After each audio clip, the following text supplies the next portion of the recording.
Hey, it's Kitty here. Today I wanted to go over my build. Um, yeah, as you can see, I'm not really too concerned about combat power. Only at 330k. But I think a life lesson to learn is that you're on your own journey. And just because someone at the top almost doubles your CP doesn't mean that, you have to try to keep up. So I have a specific build that I would like to share today, and it really starts with my heals. As you know, the Archbishop job has a really awesome AoE skill, advanced heal, and the rare times I play auto, I like to set it to 100%. I'll tell you why. I spam advanced heal. I have buffs connected to heals that are temporary, but have to do with okay, so here's an example. Healing Aegis, level 10. Your healing skills give your target 10% resistance against non-status effect damage for 6 seconds. The key here is that there is no cooldown. There is no cooldown. So if you cast it once, it's going to last for 6 seconds. But the 6 seconds resets when you cast it again.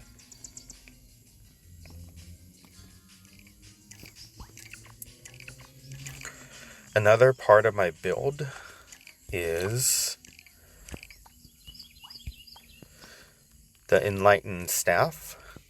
If refined to +6, the target you heal becomes enlightened. Physical damage +3%, magic damage +3%, and healing received +5% for 10 seconds, stacking up to 3 times. Now, let me show you what I mean. So, I am going to... So, if you look at my... If you look at damage reduction, you can see that the timer is being reset. Same thing with Enlightened, ×3. So basically, I can have a permanent buff on everyone I heal, as long as I keep on healing. So yeah, so that's probably the reason why I'll probably stick with the Enlightened Staff. It has AoE. It has an AoE effect, so I can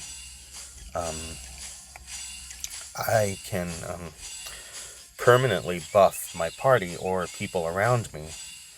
The new staff for the Archbishop, it buffs. I think it reduces damage by 10% for anyone you're in contact with. And the closer you get, the damage reduction is increased to 30%.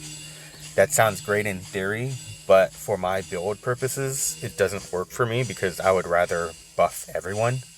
I would rather give all of the players around me a 10% reduction in damage.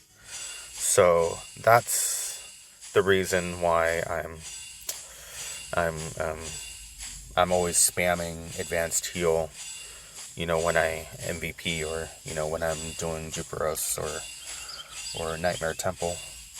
And it's working for me, so even though my heals are pretty weak compared to other players, I'm not going to concern myself about that. I'm just going to use my heals to buff and to reduce damage. So yeah, that's my build, and my cards. I have the Mistress Illusion card, so I don't have to use blue gemstones. I found out I was using like up to 40 to 60, sometimes even 70 per battle. Yeah, I would like to get the Angeling Puppet card too, but it's probably going to cost a lot of Zenny, and I really want to save up just in case there are some good cards in the future. I know Ghost Ring, which I need for one of my card combinations, is probably going to cost maybe 10 million, maybe 5 million to 10 million. So yeah, I have the crab card. I might replace that. I have a fully promoted shellfish card.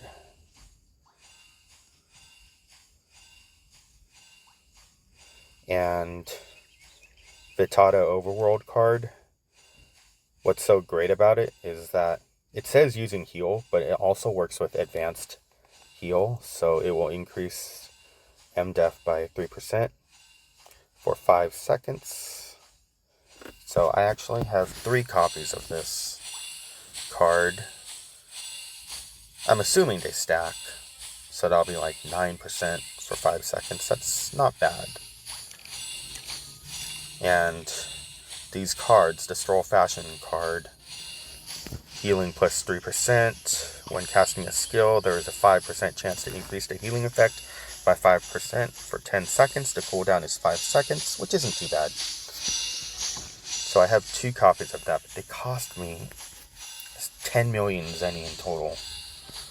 But that's probably because I was bidding against a whale, so it's all good. I got my 2 copies.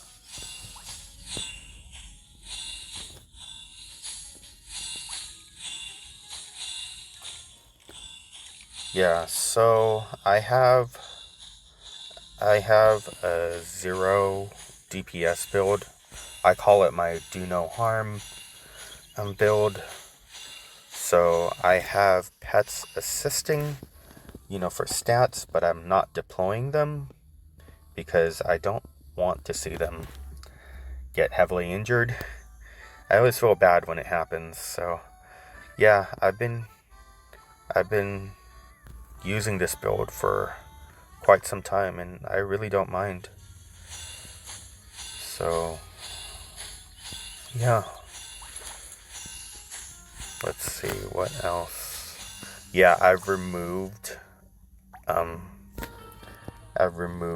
the imprint that shields me but also does damage when the shield is broken. I've removed that. So I have Deadlock Aurora.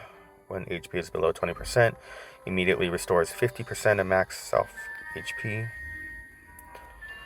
Immortal Body. Yeah. Divine Grace is pretty cool. Gains 1 layer of the Divine Grace effect, which increases physical and magic damage reduction by 3% for 5 seconds, stacking up to 10 times. And my tried and true Holy Light Descending. The imprint I really want is, hold on, here it is, Breeze of Healing. So, causing teammates within a 5-meter range to recover HP equal to 4% of their max HP plus 200% attack of the caster per second for 5 seconds. I really like the fact that it reduces physical and magic damage by 30%. I'm always about connecting my heals with buffs or damage reduction, so this really works for me, but I'm hoping it's not Nyan locked, which it might be, but who knows. So let's see, what else do I need to... Yeah, stargazing. I know it's mostly for PvP, but I'm trying to increase my magic attack, so I'm going to be leveling this up. Unyielding Heroism increases MDef. One can never have enough with that. Defense. Yeah, so once I get to the 4th tier, It's probably Element Storm and Element Harden. That's going to be really important. So I've been spending so many points in that. So yeah.